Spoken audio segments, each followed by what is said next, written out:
Topik yang akan kita bahas pada kesempatan kali ini adalah tentang hal-hal yang disangka dilarang di bulan Ramadan atau hal-hal yang disangka membatalkan puasa ternyata tidak, dan semacam hal-hal tersebut. Di antara hal-hal yang disangka tidak boleh yaitu mendapati bulan Ramadan dalam kondisi junub atau belum suci. Ini berkaitan dengan laki-laki maupun wanita ya. Jika seorang mendapati azan subuh dalam kondisi junub, yang penting dia sudah berniat berpuasa, maka puasanya tetap sah. Karena Nabi juga pernah mengalami hal tersebut. Kana Nabi sallallahu alaihi wasallam yudrikuhul fajr wa huwa junubun min ahlihi. Hadis riwayat Aisyah dan Ummu Salamah radhiyallahu ta'ala anhuma.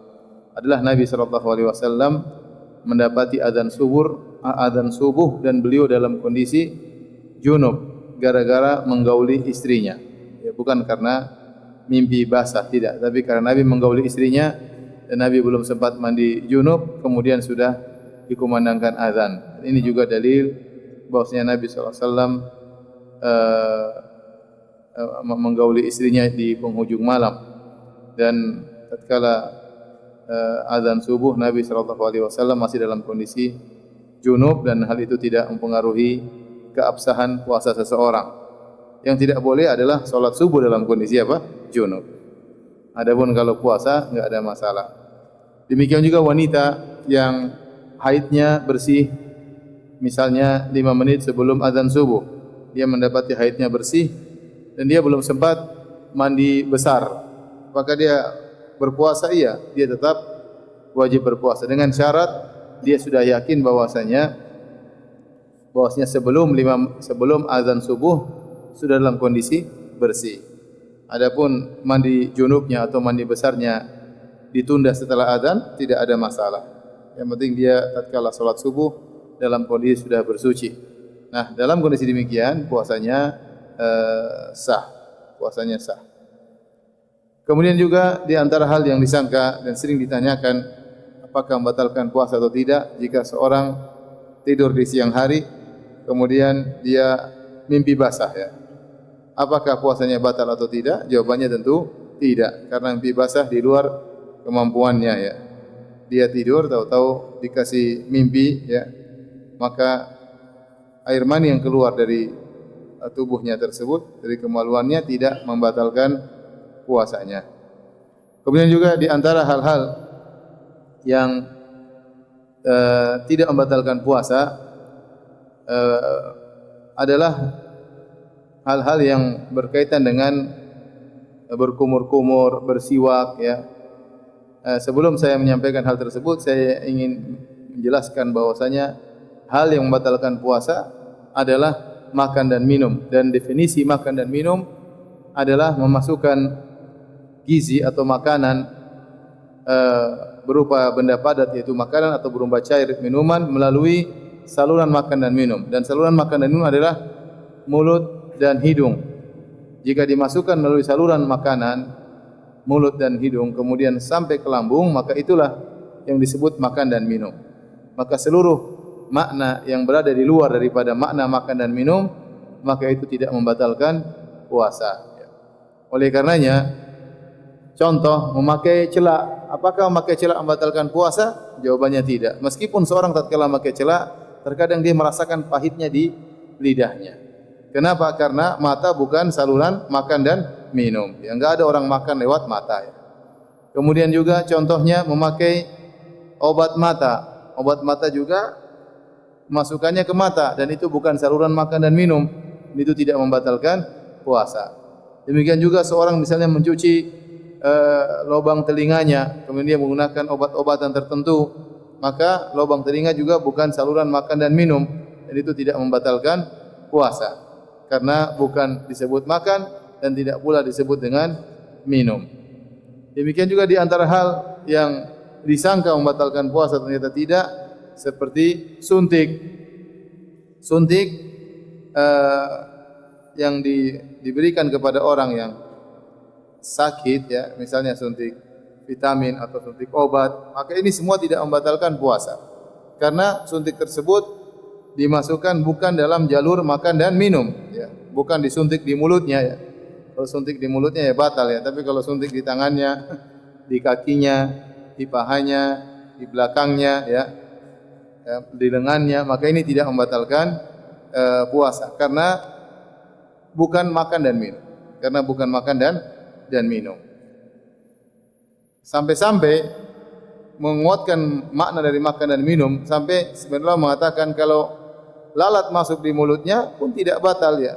Karena lalat bukan makanan, ya. Kalau orang makan beling misalnya, apakah batal puasanya? Sebenarnya mengatakan tidak, karena beling bukan apa? Makanan, ya. Seperti kuda lumping, ya. Intinya, ya, kuda lumping tentunya biasanya pakai jin atau syaitan, ya. Tapi maksud saya memakan sesuatu yang bukan makanan maka tidak dikatakan membatalkan puasa. Kemudian para ulamanya khilaf tentang impus, ya. Impus meskipun dia bukan masuk lewat saluran makan dan minum, dia melalui nadi atau melalui tubuh, ya. Bukan saluran makan dan minum, bukan mulut maupun hidung, tetapi karena fungsinya seperti makanan dan minuman, maka sebagian ulama mengatakan impus membatalkan puasa. Impus membatalkan puasa. Tapi kalau impus tersebut hanya masukkan obat, misalnya obat lambung, ya, kemudian antibiotik, maka ini tidak membatalkan puasa. Yang membatalkan puasa adalah impus yang fungsinya sebagai pengganti makan dan minum. Itu pun khilaf di kalangan para ulama. Sebenarnya mengatakan batalkan, sebenarnya ulama mengatakan tidak membatalkan. Kenapa ada khilaf? Karena apakah impus itu masuk dalam makna makan dan minum, itu yang jadi khilaf di kalangan para ulama, ya. Namun lebih hati-hati jika ternyata impus tersebut pengganti makan dan minum, sebaiknya seorang batal puasanya, ya, karena fungsinya seperti makan dan minum. Kemudian perkara-perkara yang diperbolehkan tatkala sedang berpuasa, disangka tidak boleh ternyata boleh. Di antaranya misalnya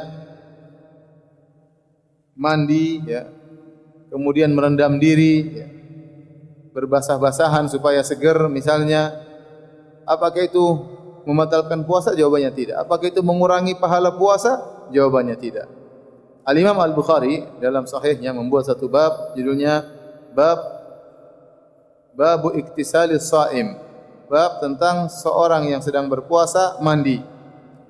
Kemudian beliau menyebutkan banyak riwayat dari salaf. Saya akan bacakan riwayat-riwayat tersebut yang menunjukkan bahwasanya namanya puasa yang penting tidak makan, tidak minum. Adapun membuat diri muda, misalnya di ruangan ber-AC, ya, enggak ada masalah, ya. Di antaranya kata Imam Al-Bukhari, wa balla Ibnu Umar radhiyallahu anhuma thawban fa ulqiya alaihi wa huwa shaim. Ibnu Umar dia membasahkan baju, dikasih air, kemudian diberikan kepada beliau dan beliau pakai supaya beliau tidak kepanasan. Kita tahu namanya di Arab Saudi, di Hijaz, di Madinah, kalau sudah musim panas sangat panas sekali, bisa 50 derajat lebih, ya. Maka seorang sangat membutuhkan sesuatu yang buat dia dingin, ya. Apalagi zaman dahulu belum ada pendingin, belum ada AC dan yang semisalnya, ya. Oleh karenanya jika seorang kemudian tatkala berpuasa dia ambil air ke bajunya kemudian dia pakai untuk mendinginkan tubuhnya, maka tidak mengapa. Ini tidak mengurangi pahala puasa sama sekali. Jangan disangka semakin sulit dia berpuasa, ya, meskipun keringatan, ya, maka pahalanya semakin besar, ya. Kamu jangan ruangan ber-AC, ya, supaya pahalanya lebih besar di luar sana pakai kipas angin aja. Tidak ada, ya. Ini tidak dianjurkan dalam dalam puasa. Yuridullahu bikumul yusra wa la yuridu bikumul usra. Allah menghendaki kemudahan. Allah tidak menghendaki kesulitan. Kemudian juga kata Imam Al-Bukhari, wa dakhala Asy-Sya'bi al-hammama wa huwa sha'im. Asy-Sya'bi adalah tabi'in. Asy-Sya'bi masuk ke dalam hammam tempat mandi padahal dalam kondisi berpuasa. Tidak mengapa, artinya dia membasahi dirinya agar segar. Kemudian juga di antara yang diperbolehkan adalah merasakan makanan. Waqala Ibnu Abbas radhiyallahu anhuma la ba'sa an yatata'am al-qidr aw syai'a. Tidak mengapa seorang merasakan kuah, misalnya dia lagi masak, dia rasa sudah asin atau belum, ya, sudah enak atau belum, tapi jangan dia telan. Setelah itu dia buang. Ya, kalau dia telan maka selesai, ya. Batal puasanya. Maka setelah dia rasa dia boleh buang, ya, bukan boleh, wajib untuk dia buang, ya. Dia buang ludah, tapi dia boleh merasa. Ini tidak mengapa, kata Ibnu Abbas radhiyallahu ta'ala anhuma. Banyak ibu-ibu yang bertanya tentang masalah ini, mereka takut puasa mereka batal. Tidak mengapa, ya, dirasakan, tetapi jangan ditelan. Ya. Saya masih ingat, saya masih di Papua dulu, bibi saya pernah masak sesuatu, dia takut untuk merasakan. Maka dia suruh saya, kata dia, coba kamu rasa. Saya rasa saya telan. saya juga lupa kalau saya sedang puasa. Maka saya rasa dan saya telan, dan alhamdulillah, kan namanya lupa, tidak apa-apa. Kemudian juga, ya,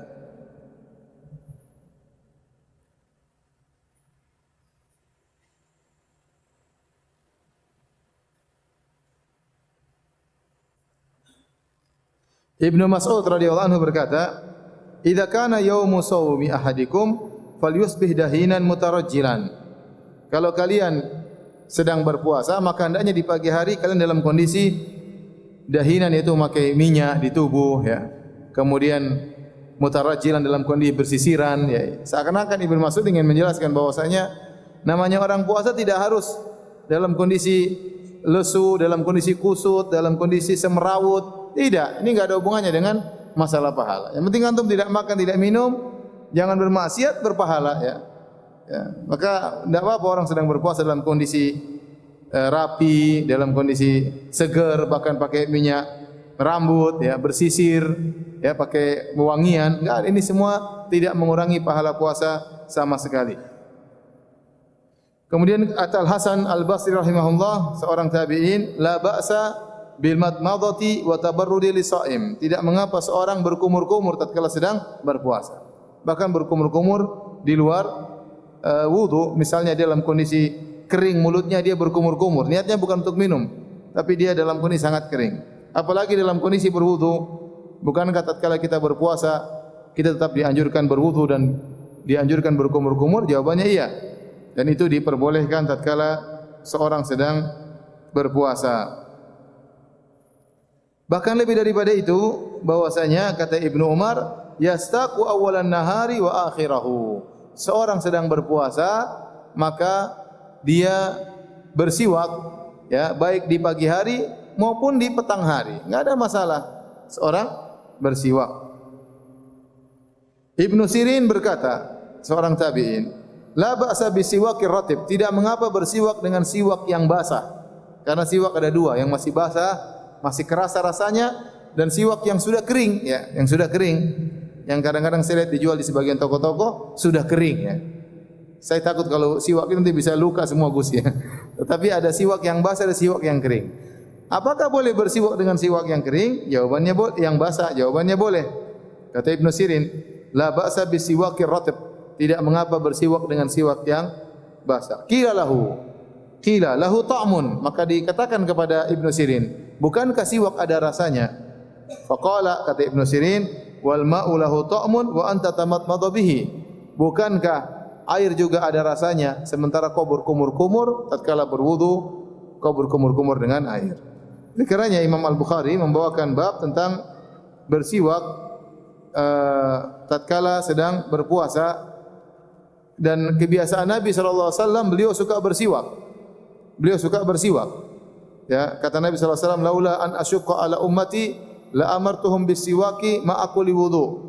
Kalau saya tidak memberatkan umatku, saya akan suruh umatku untuk bersiwak setiap kali wudu. Kemudian juga dalam riwayat, la amartuhum bisiwaki inda kulli salat. Aku akan menyuruh umatku bersiwak untuk setiap hendak salat. Namun Nabi tidak memerintahkan. Kalau Nabi perintahkan maka hukumnya wajib. Dari sini kita tahu bersiwak setiap kali wudu hukumnya sunnah. bersiwak setiap kali salat hukumnya apa? Sunnah. Dan itu sangat mudah dilakukan dengan siwak, karena siwak bisa dibawa kemana-mana. Ya. Bisa taruh di kantong. Sebagian salaf ada namanya Zaid bin Khalid. Dia kalau kemana-mana bawa siwak, siwaknya taruh di telinganya. Ya. Seperti dia taruh pena. Ya. Jadi kemana-mana dia tinggal apa? Bersiwak. Setelah itu dia taruh lagi ya. Beda dengan sikat gigi. Kalau sikat gigi susah kita bawa ya. Kita bawa tiap hari sikat gigi di sini, orang pada perhatian nanti sikat gigi. Odolnya di kantong ya susah juga ya. Tapi kalau siwak bisa sedia setiap saat. Ya, dan kita tahu Nabi SAW kebiasaannya bersiwak. Nah, kalau ternyata Nabi tidak bersiwak di bulan Ramadan, pasti ada riwayat yang menunjukkan Nabi tidak bersiwak. Artinya Nabi keluar dari kebiasaannya. Padahal Nabi sering sekali bersiwak baik di bulan Ramadan. Padahal Nabi sering sekali berpuasa. Nabi bukan hanya berpuasa di bulan Ramadan. Di hari-hari di bulan-bulan yang lain Nabi juga berpuasa. Namun tidak ada satu riwayat pun mengatakan Nabi kalau berpuasa dia tidak bersiwak, kalau tidak puasa dia baru bersiwak. Tidak ada riwayat demikian. Ini menunjukkan Nabi baik puasa maupun tidak puasa beliau tetap bersiwak. Apalagi tadi ada riwayat dari Ibnu Umar, kata Ibnu Umar, istaka yastaku awalan nahar wa akhirahu. Boleh bersiwak maupun di pagi hari maupun di petang hari. Dan siwak itu ada rasanya. Oleh karenanya ini dikiaskan dengan kias yang sangat jelas dengan kita sikat gigi pakai odol. Enggak ada masalah. Antum sikat gigi satu hari 5 kali enggak ada masalah. Ya, meskipun sedang berpuasa. Ustaz tapi khawatir nanti ketelan. Enggak, itu kan antum niatnya bukan makan odol kan? Enggak. Selama niatnya bukan makan odol enggak ada masalah. Adapun sisa rasa getir atau sisa rasa mentol di mulut itu dimaafkan. Sebagaimana orang bersiwak masih ada sisanya. Masih ada sisa rasanya. Kalau antum ambil siwak, antum bersiwak, pasti ada sisa mentolnya. Meskipun antum buang ludah tidak akan hilang unsur mentol di mulut antum. Dan akan ketelan suatu saat mau tidak mau. Dan itu dimaafkan dalam syariat ya. Ya. Dan tidak disebutkan Nabi kalau sudah bersiwak di bulan Ramadan atau saat kala puasa buang ludah melulu, enggak. Itu menunjukkan bahwasanya tidak mengapa bersiwak. Kemudian juga di antara hal yang tidak dilarang ya, dan tidak membatalkan puasa adalah menggunakan inhaler yang buat apa? Buat orang ya, pilek ya, orang flu, enggak ada masalah. Demikian juga tidak mengapa menggunakan pentolin, yaitu alat bakhah kalau bahasa Arab yang digunakan untuk orang yang kena asma. Kalau dia lagi kambuh maka dia semprot dalam mulutnya. Apa kita membatalkan puasa? Jawabannya tidak. Kenapa? Karena dalam setiap itu cuma berisi oksigen yang dicairkan dengan tekanan yang disertai dengan obat-obatan. Ya, dan itu kalau sekali semprot cuma keluar sangat sedikit ya. Oksigen yang cair tadi kemudian jadi gas kembali, kemudian disertai dengan sebagian obat-obatan. Nah, obat-obatan tersebut tujuannya bukan untuk makan dan minum, tapi obat-obatan tersebut tujuannya untuk masuk ke paru-paru, itu maksudnya, sehingga pernapasan bisa menjadi lebih segar kembali. Oleh karenanya meskipun dia masuk melalui saluran makan, mulut, tetapi dia tidak sampai ke lambung kata para ulama, dia hanya sampai pada paru-paru. Masuknya obat yang sangat sedikit tersebut ke dalam lambung sangat diragukan. Sehingga untuk memastikan bahwasanya orang yang menggunakan alat tersebut batal susah. Karena hukum asalnya dia berpuasa. Kita tidak boleh mengatakan dia batal kecuali ada dalil yang tegas, ada kondisi yang jelas menunjukkan dia batal. Nah, tatkala dia menggunakan alat tersebut, obat-obatan yang masuk ke mulutnya belum tentu sampai ke lambungnya karena sedikit. Kemudian kalaupun masuk ke lambungnya, kata para ulama, dimaafkan. Karena dia tidak bermaksud untuk makan dan minum, dia bermaksud adalah untuk pengobatan. Kenapa dimaafkan? Ya sama. Karena terlalu sedikit dan tujuannya bukan untuk makan dan minum. Contoh seperti siwak. Orang tatkala bersiwak tujuan dia bukan untuk makan siwak ya. Tatkala ada sisa sedikit di mulutnya, tertelan dimaafkan. Demikian juga seorang tatkala berkumur-kumur. Bukankah orang berkumur-kumur pasti ada sisanya? Jawabannya pasti ada sisanya. Kalau antum berwudu, terus antum ambil air, antum berkumur-kumur. Kalau antum berkumur-kumur dengan air 20 ml, antum berkumur-kumur, antum tumpahkan, buang, pasti masih ada sisa. Mungkin 1 ml, mungkin 2 ml. Enggak mungkin waktu ambil air antum kumur-kumur antum tumpahkan lagi di gelas, enggak mungkin 20 ml lagi kembali. Kecuali itu iler antum. Ya, tapi kalau airnya enggak mungkin. Pasti ada tersisa. Tes. Ya. Pasti ada tersisa dan suatu saat akan tertelan. Dan tertelannya sisa tersebut sangat sedikit dimaafkan dalam syariat karena bukan tujuan kita untuk minum dengan berkumur-kumur. Paham ya? Jadi ini semua perkara-perkara yang tidak mengapa dalam berpuasa dan tidak membatalkan puasa dan tidak mengurangi pahala puasa sama sekali. Ya, tidak mengurangi pahala puasa sama sekali. Yang seorang kalau misalnya dia puasa dia di ruangan ber-AC terus dia malas keluar, enggak masalah. Ya, enggak ada masalah ya. Yang penting kewajiban dia kerjakan, yang haram dia tinggalkan. Yang penting dia tidak makan, tidak minum, selesai. Maka tidak mengurangi pahala puasanya sama sekali. Baik. Di antara hal yang diperbolehkan oleh orang yang sedang berpuasa adalah mencumbui istri. Dalam Sahih Al-Bukhari dari Aisyah dan juga dari Ummu Salamah, mereka berdua meriwayatkan bahwasanya Nabi sallallahu alaihi wasallam mencium mereka. Kata Aisyah radhiyallahu taala anha, "Kana Nabi sallallahu alaihi wasallam yuqabbiluni wa yubashiruni wa huwa sha'im wa kana amlakakum li irabi." Adalah Nabi sallallahu alaihi wasallam menciumku dan mencumbuiku dan dia dalam kondisi berpuasa dan dia lebih bisa menahan hawa nafsunya. Jadi di sini Aisyah menyebutkan ciuman dan cumbuan dan kita tahu namanya cumbuan levelnya lebih tinggi daripada sekedar ciuman dan dua-duanya dilakukan oleh Nabi sallallahu alaihi wasallam. Ini diperbolehkan.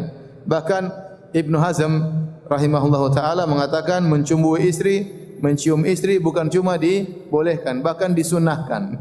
Disunahkan tatkala sedang berpuasa karena Nabi melakukannya. Bahkan dalam sebagian riwayat kata Aisyah radhiyallahu taala anha, ahwa ilayya an-nabiy sallallahu alaihi wasallam liyuqabbilani.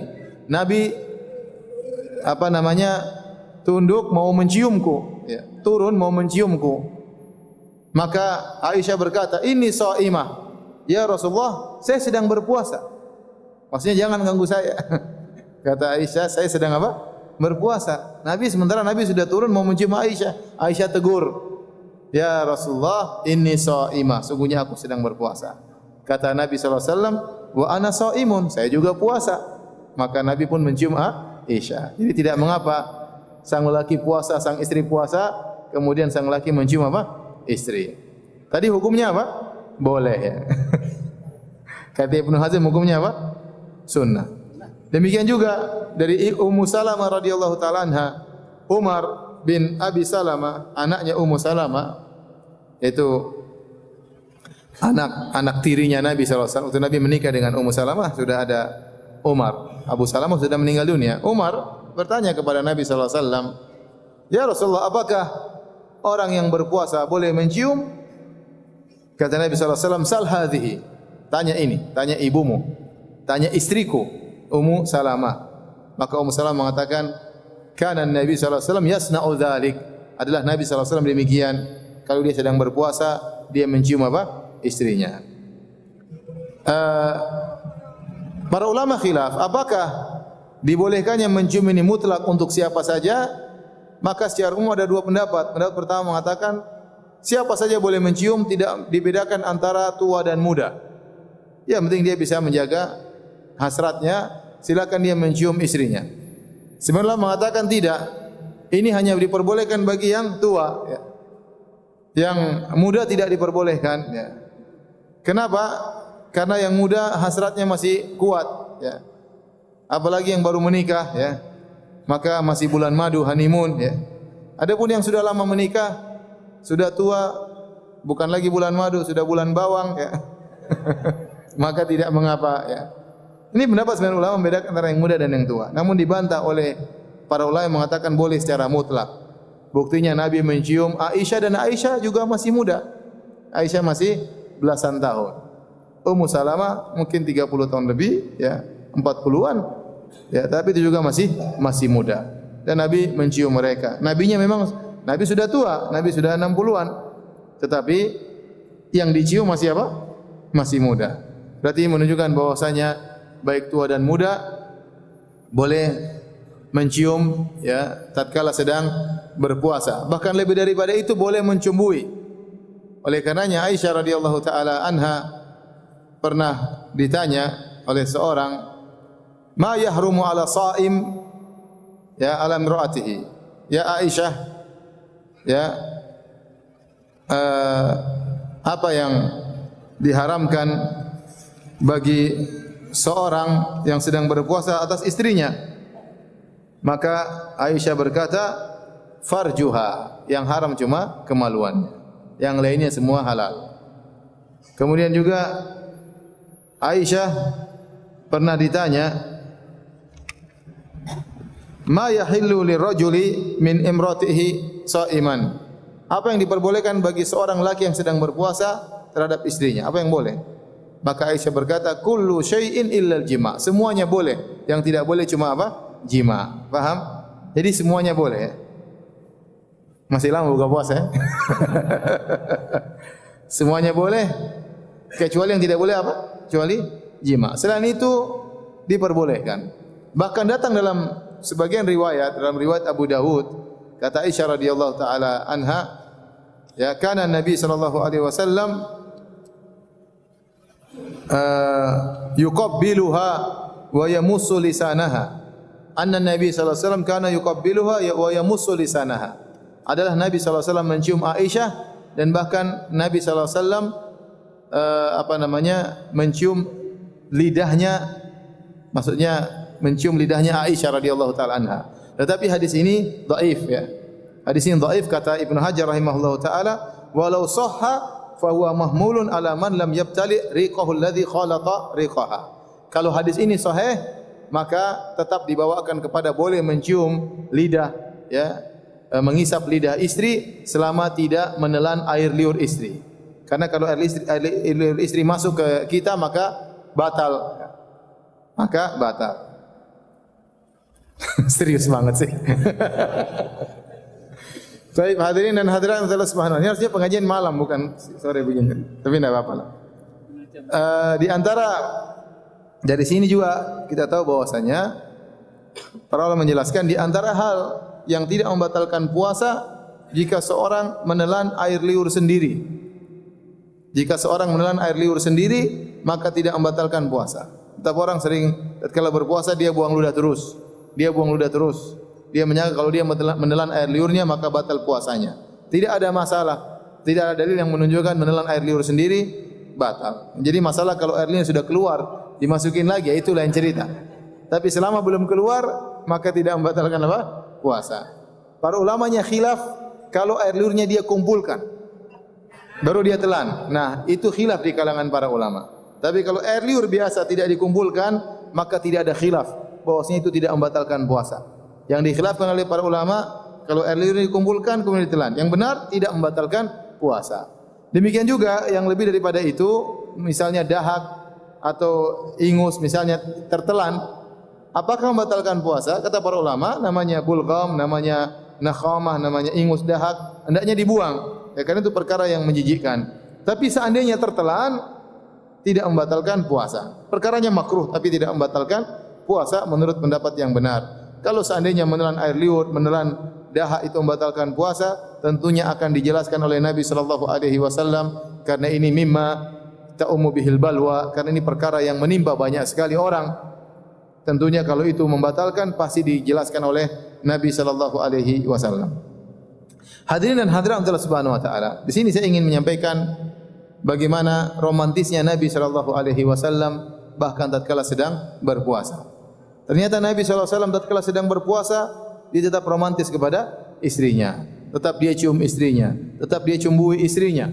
Ibadahnya kepada Allah Subhanahu wa taala tidak menghalangi dia untuk tetap ya berlemah lembut bahkan bercumbu dengan istrinya. Dan ini kita dapat di dalam banyak hadis. Di antaranya dalam hadis-hadis tadi yang kita sebutkan, Nabi mencium istrinya bahkan mencumbu istrinya padahal beliau sedang berpuasa. Kemudian juga disebutkan Nabi sallallahu alaihi wasallam Aisyah sedang haid. Nabi sallallahu alaihi wasallam baca Al-Qur'an sambil bersandarkan kepada Aisyah radhiyallahu taala anha. Padahal Aisyah sedang haid. Nabi baca Al-Quran tidak menghalangi dia untuk tetap bermesraan dengan istrinya Aisyah radhiyallahu taala anha, ya. Jangan kita sok-sok baca Quran kemudian kita tidak dekat-dekat istri. Tidak ada masalah kita baca Quran sambil pijit istri, ya. Yang jelas pijitnya terarah, ya. Jangan sembarang mijit, ya. Tapi maksudnya tidak mengapa. Buktinya Nabi sallallahu alaihi wasallam berbaring di Aisyah sambil baca Al-Qur'an, enggak ada masalah. Antum juga demikian, antum murajaah sambil kepala antum di misalnya di paha istri antum. Murajaah kan indah. Baca qul huwallahu ahad, Allahus samad. Qul a'udzu birabbil falaq, ya. Mas, murojaahnya itu aja. Apa jawabannya? Ini surat-surat yang Abi sukai, ya. Jadi lihatlah bagaimana Nabi sallallahu alaihi wasallam mesra, murojaah pun tetap di samping istri. Kemudian juga contohnya Nabi sallallahu alaihi wasallam tatkala sedang iktikaf, ya. Nabi sallallahu alaihi wasallam didatangi oleh Safiyah radhiyallahu taala anha, maka Nabi sallallahu alaihi wasallam kemudian ngobrol dengan Safiyah dalam masjid, ya. Setelah ngobrol dengan Safiyah padahal dia sedang iktikaf, lagi sibuk-sibuknya beribadah, tapi istrinya datang, dia tidak ingin mengecewakan hati istrinya, maka dia pun ngobrol dengan Safiyah. Lebih daripada itu, waktu Safiyah ingin pulang karena rumahnya tidak terlalu jauh namun sudah malam, maka Nabi keluar dari masjid, keluar dari tempat iktikafnya untuk mengantar Safiyah pulang, ya. Ini menunjukkan bagaimana romantisnya Nabi sallallahu alaihi wasallam. Oleh karena hadirin dan hadirat yang Allah Subhanahu wa taala, seorang berusaha, ya, lemah lembut kepada istrinya, kasih sayang sama istrinya, romantis sama istrinya, segala perkara yang bisa menumbuhkan kasih sayang maka dia lakukan. Jika karena Allah maka dia akan mendapatkan pahala, ya. Jika dalam kondisi beribadah Nabi tetap romantis kepada istrinya, apalagi dalam kondisi di luar ibadah. Ini menunjukkan bagaimana perhatian Nabi untuk menunaikan hak-hak istri-istri beliau alaihi salatu wassalam, ya.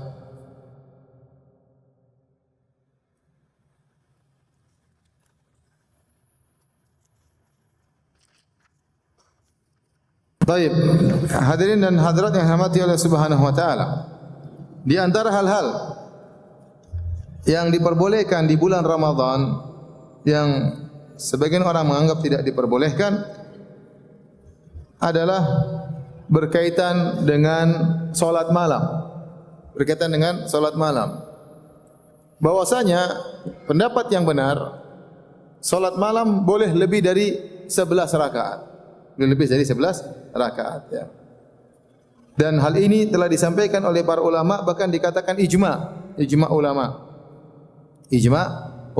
disampaikan oleh berbagai mazhab, ya. Dari mazhab Maliki menyampaikan ijma, ya, seperti Ibnu Abdul Barr, kemudian dari mazhab Hambali seperti Ibnu Qudamah dalam Al-Mughni, kemudian juga dari mazhab Syafi'i juga menyampaikan, ya, Ar-Rafi'i menyampaikan ijma, ya. Jadi demikian juga Ibn Taimiyah rahimahullahu taala. Jadi terlalu banyak nukilan ijma yang menunjukkan bahwasanya salat malam tidak memiliki batasan rakaat tertentu.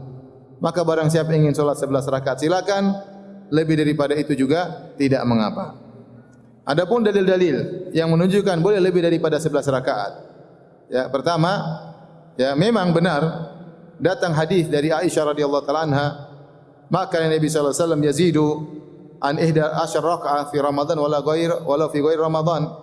Rasulullah sallallahu salat malam tidak pernah lebih dari 11 rakaat, baik di bulan Ramadan maupun di luar bulan Ramadan. Hadis ini zahirnya seakan-akan, ya, Nabi tidak pernah nambah sama sekali. Apakah tidak boleh lebih dari 11? Sebagian orang memahami demikian, tidak boleh lebih dari 11. Meskipun dalam sebagian riwayat Nabi juga salat 13 rakaat. Ya, 11 dalam sebagian riwayat 13 rakaat. Nah, kita tatkala memahami hadis ini poin penting. Ini hadis diriwayatkan oleh Aisyah radhiyallahu taala anha. Bagaimana kita memahami hadis ini? Kita harus memahami hadis dengan pemahaman salaf. Bagaimana para salaf memahami hadis ini? Bukan pemahaman kita sendiri. Ternyata kita dapati para salaf seluruhnya tidak ada yang mengatakan tidak boleh lebih dari 11 rakaat, ya. Tidak ada. Semuanya mengatakan boleh lebih dari 11 rakaat. Dan juga ada riwayat Umar bin Khattab radhiyallahu anhu menyuruh orang-orang untuk salat tarawih berjamaah dengan 20 rakaat. Jadi riwayat datang dari Umar bin Khattab secara umum ada dua. Ada riwayat Umar, jadi Umar waktu masuk ke Masjid Nabawi, Umar mendapati orang solat tarawih sendiri-sendiri. Ada yang solat sendirian, ada yang mungkin 7 orang, ada yang mungkin 5 orang. Jadi mereka kelompok-kelompok kecil dalam Masjid Nabawi. Dalam satu waktu ada beberapa jamaah. Karena dulu tidak pakai mic, jadi masing-masing mojok-mojok, ya, salat sendiri-sendiri.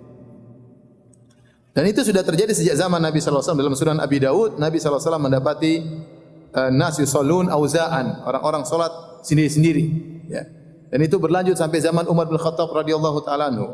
Maka Umar pun mengatakan, ya, "Lau jama'tu haula'i ala qari'in wahidin lakana amsal." Seandainya aku kumpulkan mereka semuanya pada satu imam tentu lebih baik. Akhirnya Umar menyuruh mereka gabung semua diimami oleh Ubay bin Ka'ab radhiyallahu taala anhu. Makanya Umar mengatakan nikmatil bid'atu hadhihi. Ini sebaik-baik bid'ah.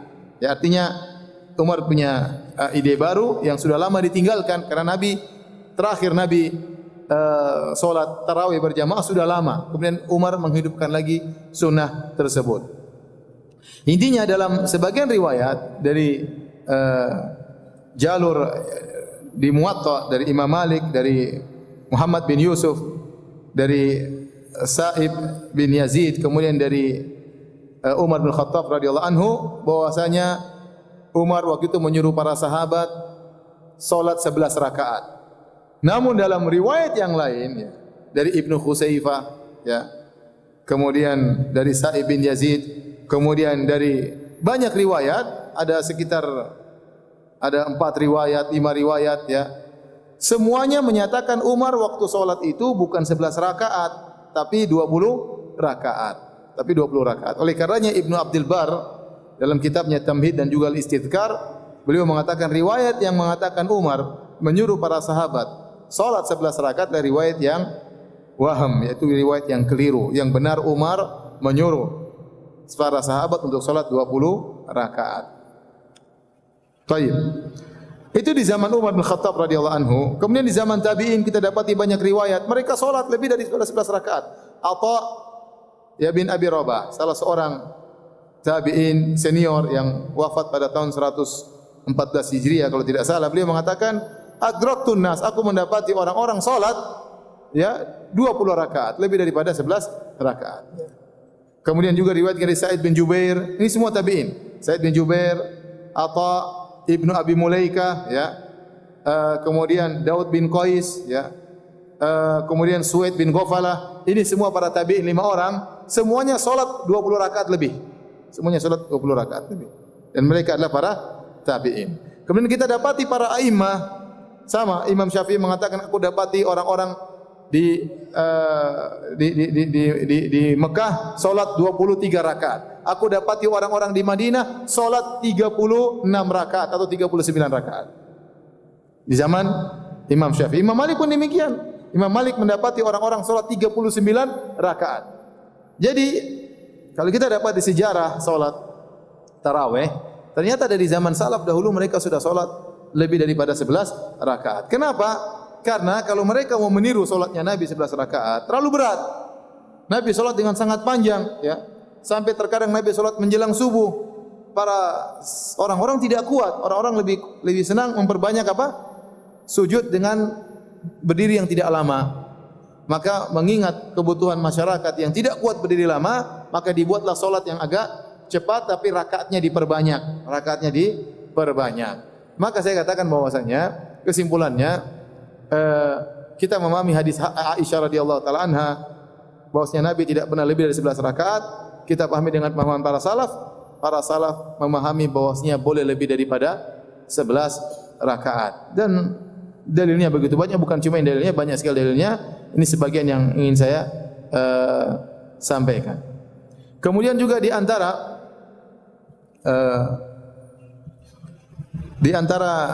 hal yang diperbolehkan adalah seorang kalau sudah salat tarawih, kemudian dia sudah witir, dia masih boleh salat lagi. Dalilnya di antaranya Nabi SAW dalam beberapa riwayat setelah salat witir dia salat genap.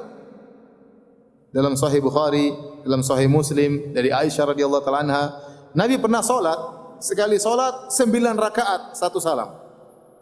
Nabi salat 8 rakaat tidak duduk-duduk, begitu rakaat ke-8 Nabi duduk. Kemudian bangun lagi 1 rakaat, rakaat ke-9 langsung Nabi salam. Jadi Nabi sekali salat witir langsung 9 rakaat. Ini pernah dilakukan oleh Nabi sallallahu alaihi wasallam. Setelah itu Nabi salat 2 rakaat. Ini dari hadis Aisyah radhiyallahu taala. Demikian juga Nabi sallallahu alaihi wasallam pernah salat langsung 7 rakaat.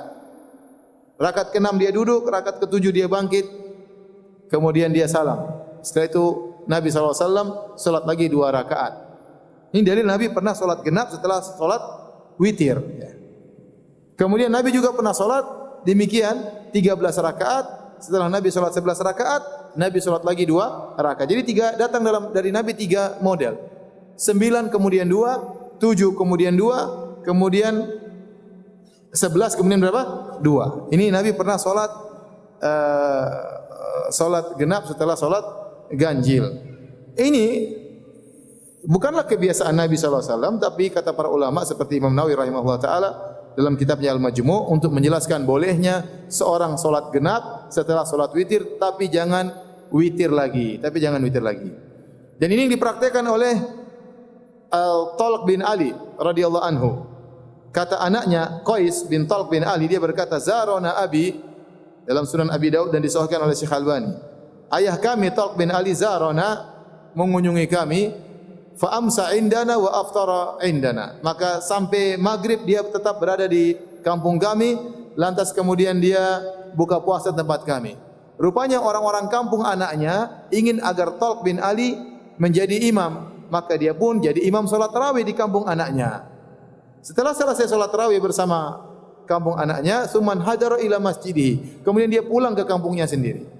Mungkin kampung sebelah, enggak tahu, pokoknya di kampung dia. Sampai di sana ternyata orang-orang senang nunggu dia agar menjadi imam. Karena dia seorang sahabat mulia. Akhirnya dia jadi imam lagi. Tadi di kampung anaknya dia sudah salat, dia sudah witir.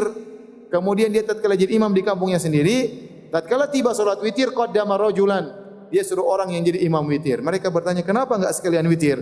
Kata dia, "Sami'tu Rasulullah sallallahu alaihi wasallam yaqul, la witrani fi lailah." Aku mendengar Nabi sallallahu alaihi wasallam bersabda, tidak ada 2 witir dalam satu malam. Berarti dia salat tarawih lagi, tapi dia tidak witir lagi. Witir cuma sekali. Ini semua dalil bahwa yang seorang boleh salat lagi, ya, meskipun sudah witir. Oleh karenanya jika seorang salat di suatu masjid dan dia ingin mendapatkan pahala man shalla mal imami hatta yansarif kutiba lahu qiyamul lailah. Barang siapa yang salat sama imam sampai selesai, dicatat baginya pahala salat semalam suntuk, maka dia boleh salat sama imam sampai witir selesai. Kalau malam hari dia ingin salat lagi, enggak ada masalah. Tidak ada masalah sama sekali. Dan ini ijma', enggak ada masalah. Ijma', saya katakan ijma'. Ijma' boleh salat lebih dari 11 rakaat, dan ijma' boleh orang salat setelah witir. Boleh. Ya. Dia salat sendiri, kemudian salat terserah dia, ya. Berapa lama pun terserah dia. Makanya dalam hadis Rasulullah SAW membolehkan seorang salat. Tatkala di Ibnu Umar ada seorang Arab Badui bertanya, "Ya Rasulullah," nada, dia berteriak, "Ya Rasulullah, kaifa salatul lail?" Bagaimana salat malam? Ini orang-orang Arab Badui dalam riwayat Ibnu Khuzaimah, orang Arab Badui. Maka Nabi sallallahu alaihi wasallam mengatakan, "Salatul lail masna masna." Salat malam itu 2 rakaat 2 rakaat. Fa idza khasya ahadukum subha falyusalli wahidatan tutiru lahu ma qad shalla. Kalau dia sudah takut subuh, maka dia salat witir 1 rakaat, jangan sampai kedahuluan subuh. Berarti dia boleh salat 2 rakaat, 2 rakaat, 2 rakaat sampai 100 rakaat juga ada masalah. Tidak ada masalah. Nabi mengatakan silakan. Orang Arab Badui ini dia tidak tahu jumlah rakaat Nabi salat berapa. Karena Nabi salat di rumah, yang meriwayatkan cuma Aisyah, dan dia bukan tinggal di kampungnya Nabi, dia orang Badui. Datang tanya bagaimana salat malam. Kalau seandainya salat malam itu ada batasan rakaatnya, Nabi akan mengatakan, tapi ingat, tidak boleh lebih dari 11. Nabi tidak bilang demikian. Berarti dia boleh salat terus. Demikian juga ada seorang sahabat datang kepada Nabi bertanya, ya, tentang salat malam, maka Nabi sallallahu alaihi wasallam mengatakan, "Shalli ma badalaka." Salat malamlah engkau yang kau sukai, kata Nabi sallallahu alaihi wasallam. Shalli ma badalaka. Silakan. Silakan. Ya. Bahkan dalam hadis kata Rasulullah SAW, fa idza staiqadh, kalau seorang bangun malam, salat lagi. Jadi salat, dia sudah witir, dia tidur. Kata Nabi, seandainya dia terbangun di tengah malam, silakan salat lagi. Silakan salat lagi. Jadi ini saya sering ditanya, Ustaz, bagaimana orang salat lagi setelah witir? Tidak ada masalah. Yang penting jangan witir dua kali. Jangan witir dua kali. Ini pendapat yang lebih kuat. Ada pendapat yang mengatakan kalau Anda ingin bangun lagi malam, jika imam salat witir, imam salam, Anda bangun lagi, jadi Anda jadikan genap. Ini pendapat, tapi saya lebih condong pada pendapat yang pertama. Sudah witir-witir sama imam, enggak ada masalah. Ya. Nanti tidak perlu witir lagi. Adapun hadis Nabi, ij'alu akhir salatikum bil laili witra, jadikanlah salat witir sebagai salat penutup kalian. Ini sunnah, hukumnya tidak wajib. Hukumnya apa? Tidak wajib, ya. Kalau bisa alhamdulillah, kalau enggak ada masalah, ada maslahat yang lain karena kita ingin salat bersama imam sampai selesai agar mendapatkan pahala salat semalam suntuk. Masalah berikutnya, bagaimana kalau salat malam lagi tapi jamaah lagi? Ini dalam istilah fuqaha namanya ta'qib. Ta'qib. Kalau tadi kita sudah salat sama imam, kemudian kita salat sendiri-sendiri, itu enggak ada masalah, enggak ada yang bermasalahkan. Ini boleh. Ya, ulama tidak ada khilaf tentang bolehnya hal tersebut. Yang jadi masalah, kita sudah salat di awal malam, kemudian kita salat lagi jamaah berikutnya, jamaah lagi, tarawih lagi 2 kali. Sebenarnya yang dipraktikkan oleh sebagian masjid-masjid, namanya salatut ta'qib. Nah, hukum salat ta'qib ini ada khilaf di kalangan para ulama. Sebagian ulama memandang hukumnya makruh. Di antara yang mengatakan makruh adalah Al-Hasan Al-Basri. Ya. Beliau mengatakan makruh, beliau mengatakan la tumillun nas, jangan bikin orang capek. Sudah mereka sudah selesai, sudahlah. Jangan buat mereka repot. Suruh bangun lagi, salat lagi, sudah sekali salat selesai. Jangan salat lagi. Ini pendapat Hasan Al-Basri rahimahullah, dan juga pendapat Qatadah, dia mengatakan makruh.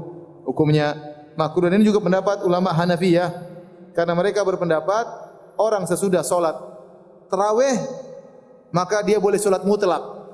Jadi tarawih, setelah salat tarawih dia hanya boleh salat mutlak. Nah, salat mutlak itu harus sendiri-sendiri, jangan jamaah. Ini pendapat ulama Hanafiyah. Namun jumhur ulama, diriwayatkan dari Anas bin Malik radhiyallahu taala anhu, beliau berkata mereka balik lagi untuk mendapatkan kebaikan atau untuk meninggalkan keburukan. Mereka balik lagi salat tarawih lagi, enggak ada masalah, kata Anas bin Malik radhiyallahu taala anhu, sebagaimana disebutkan dalam Musannaf Ibni Abi Syaibah. Kemudian juga ini pendapat mayoritas ulama, sebagaimana dinukil oleh Ibnu Rajab Al-Hambali. Aktsarul fuqaha ala adamik al-karahiyah bihalin. Kebanyakan mayoritas ulama mengatakan bahwasanya mengulangi salat tarawih lagi tidak makruh sama sekali. Dan itulah yang difatwakan oleh para ulama, difatwakan oleh bin Baz rahimahullah, difatwakan oleh Ibnu Utsaimin, difatwakan oleh Shalih Fauzan, ya, maka tidak jadi masalah. Adapun dalilnya membolehkan tarawih lagi, tadi hadis siapa? Sahabat siapa tadi? Talq bin Ali. Dia sudah salat di kampungnya, kemudian dia bikin salat lagi dia tarawih lagi. Dia tarawih lagi di kampung yang lainnya.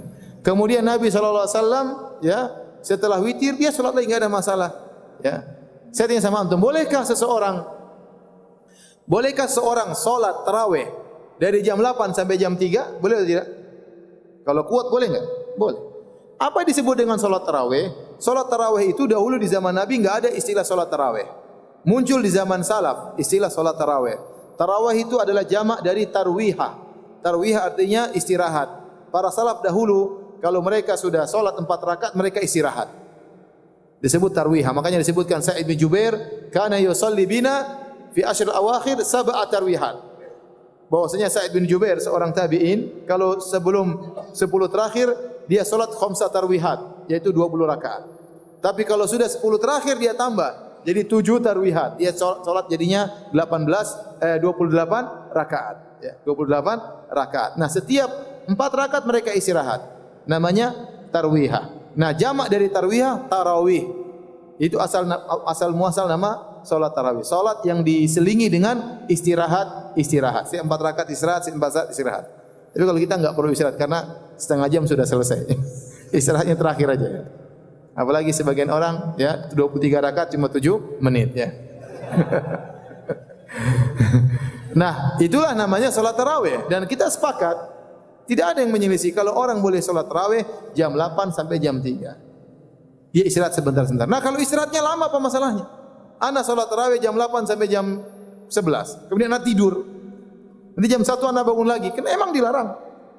Jamaahnya sama enggak apa-apa. Jamaah kita ulang lagi salat. Capek tidur dulu. Ya. Kata Nabi sallallahu alaihi wasallam, "Liyusalli ahadukum nasyatahu."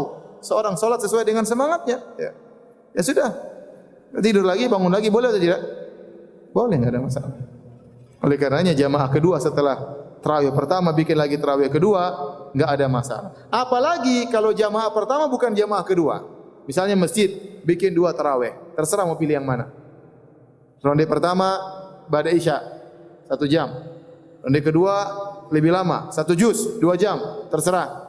Ada yang mau salat di awal malam silakan, yang ronde kedua imamnya lain lagi. Ini lebih boleh lagi.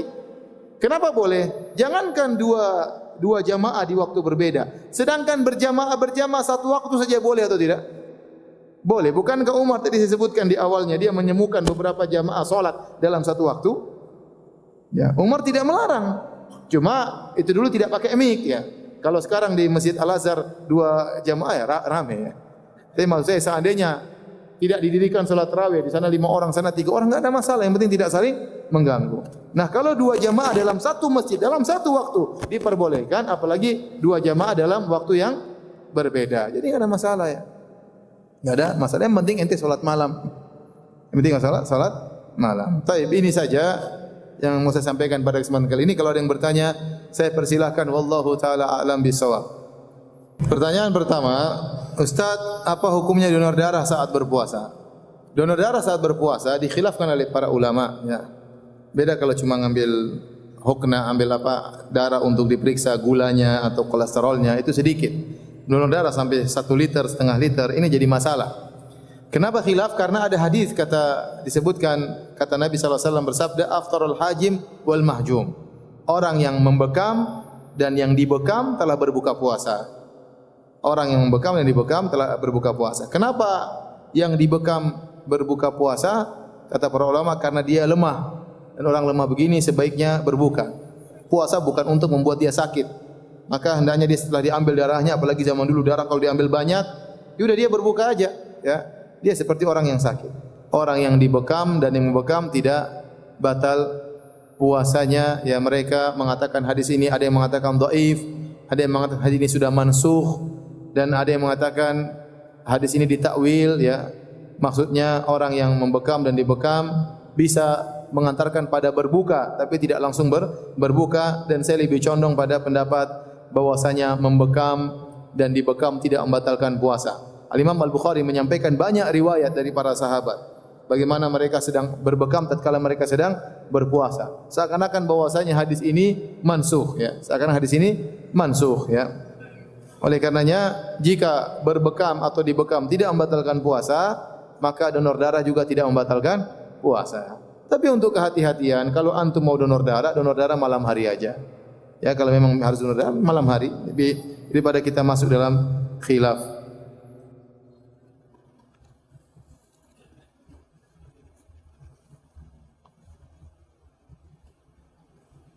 Di tempat saya tarawih 23 rakaat. Apabila sudah 8 rakaat saya pulang dan kembali salat witir 3 rakaat di rumah. Apakah boleh? Boleh, tapi antum tidak mendapatkan keutamaan man shallamal imami hatta yansarif kutiba lahu qiyamul laila. Barang siapa yang salat sama imam sampai selesai, dicatat pahala salat semalam suntuk. Sayang. Mending antum sabar. Atau antum cari imam yang 11 rakaat. Sesuai selera. Ya, atau cari 23 rakaat yang cepat. Orang saat itu imamnya bagus, apa? Al-Fatihahnya 1 nafas. Masya Allah. Cari yang Al-Baqarah 1 nafas ya. Ustaz, bagaimana hukum mengikuti azan lewat handphone atau TV? Karena sering kali saya pas buka puasa di rumah Ustaz. Kalau azan tersebut dari handphone atau TV tapi dia live, maka dianjurkan untuk dijawab. Karena azan adalah ibadah dan menjawab suara muadzin adalah ibadah juga. Tetapi kalau azan tersebut ternyata rekaman, maka tidak perlu dijawab. Ya.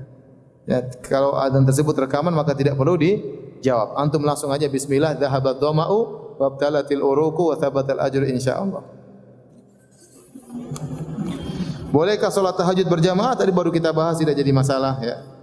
Insyaallah bentar lagi saya sudah buat tulisan dua-duanya. Ya baru tadi saya selesai ya. Nanti insyaallah antum bisa baca di Halo Ustaz ya. Saya suruh upload di Halo Ustaz ya.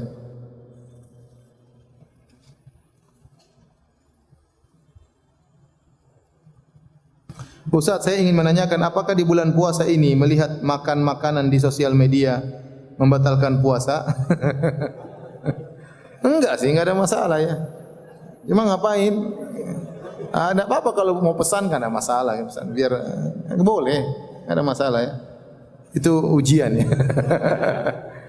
Tapi kalau terlalu lama milih-milihnya ngabisin waktu. Ya sebentar milih 10 menit, 5 menit, cari pesan sudah selesai.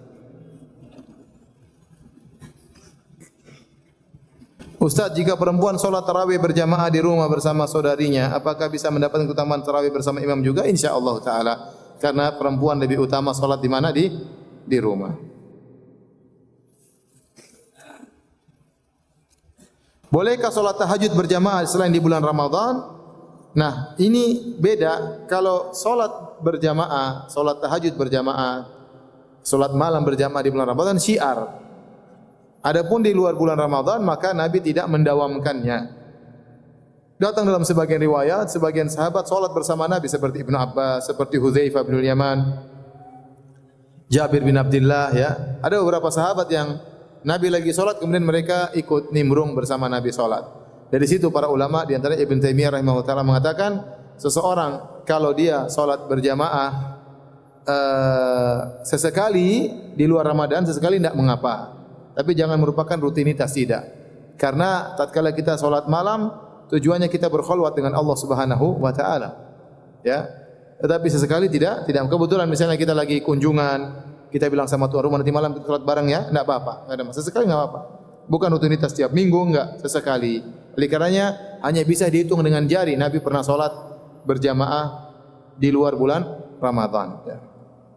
Dan itu bukan kebiasaan Nabi dan juga bukan kebiasaan para sahabat.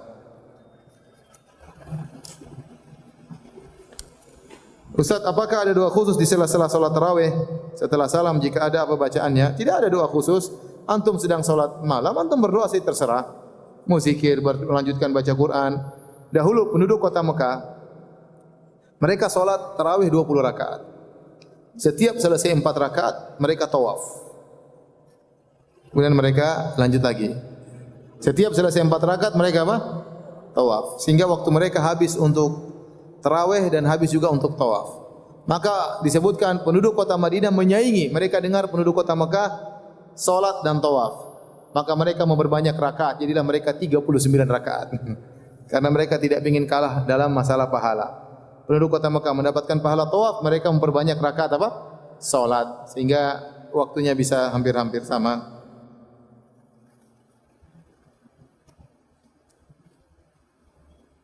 Ustaz, saya ingin bertanya, kakek saya baru 2 hari ini meninggal dan saya ikut mensolatkannya.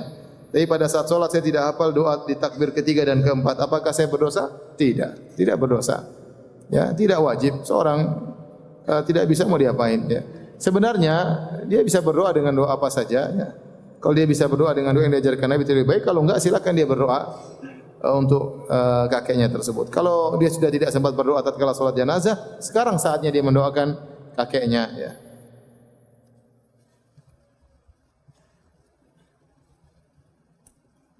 Ustaz, izin bertanya, insyaallah di bulan puasa ini kami ujian sekolah. Jika ada yang menyontek, apakah puasanya dia sia-sia ataukah puasanya batal? Ataukah puasanya sia-sia namun puasa tetap sah?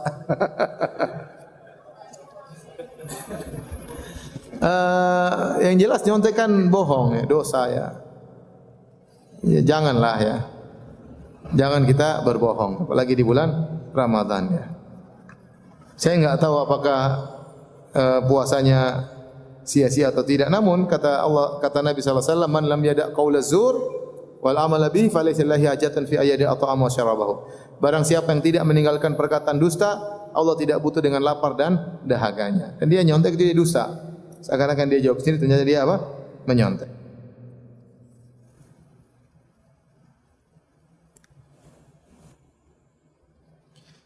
Ustaz, ana sudah tobat dari perbuatan dosa, yaitu zina. Ana sudah tobat sebenar-benar tobat kepada Allah. Kadang ketika ana sedang puasa masih terlintas pikiran-pikiran dosa zina dulu tanpa ana bayangkan. Apakah pikiran terlintas itu membatalkan dan mengurangi pahala puasa ana? Insyaallah enggak. Antum itu di luar kemampuan antum ya. Di antum berusaha lawan. Kalau ada bisikan-bisikan untuk kembali lagi maka antum lawan. Kalau antum ingat dosa-dosa tersebut maka antum istighfar ya. Jadi itu tidak berdosa karena di luar kemampuan antum. Yang penting bukan antum sengaja untuk nostalgia, cek lagi kawan-kawan dulu, siap wanita yang pernah saya zina, itu tidak boleh kalau itu. Itu namanya antum mencelakakan diri. Tapi kalau timbul sendiri tanpa antum kehendaki, itu istighfar. Istighfar kepada Allah Subhanahu wa taala dan tidak berdosa sama sekali. Ustaz, bolehkah membaca doa buka puasa Allahumma laka sumtu? Boleh. Kata Ibn Taimiyah rahimahullah, tidak jadi masalah. Memang ini hadisnya tidak sahih, tetapi kita boleh berdoa dengan doa apa saja dan disebutkan para salaf mereka berdoa dengan doa ini. Ya, tapi kalau ingin lebih sunnah, sebagaimana hadis yang dihasankan oleh Syekh Albani rahimahullah taala, "Dhahaba dhama'u wa abtalatil uruqu wa thabatil ajru insyaallah." Ustaz, bolehkah membaca Al-Qur'an di kebun? Boleh, enggak ada masalah. Di kebun. Sampai para ulama khilaf tentang bolehkah baca Quran di hammam. Hammam itu di zaman dahulu tempat mandi, bukan tempat buang air besar. Ya. Jadi ada mereka buat tempat untuk mandi. Nah, sampai para salaf disebut oleh Imam Bukhari. Bolehkah seorang baca Quran di hammam?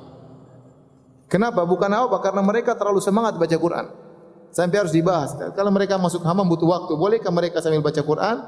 Maka sebagian ulama mengatakan makruh, sebagian ulama mengatakan boleh. Enggak ada masalah. Ya, padahal tempat untuk apa? Mandi. Ya. Intinya, adapun kalau di kebun tidak ada masalah. Tidak ada yang melarang, tidak ada yang memakruhkan. Di kebun tidak jadi masalah. Ustaz, apakah merokok membatalkan puasa? Iya, membatalkan puasa. Ya. Dia masukkan benda, dia berlezat-lezat, ya tidak boleh. Tidak boleh. Tapi kalau asap trek enggak ya. Asap trek masuk batal puasa enggak? Karena itu antum tidak ingin isap, cuma keisap ya. Tidak, dan itu tidak ada lezatnya. Adapun rokok ada lezatnya. Habis. Sudah ya, demikian saja kajian kita. Semoga bermanfaat. Kita mengucapkan majelis. Subhanakallah bihamdik. Asyhadu alla ilaha illa anta astaghfiruka wa atubu ilaik. Assalamualaikum warahmatullahi wabarakatuh.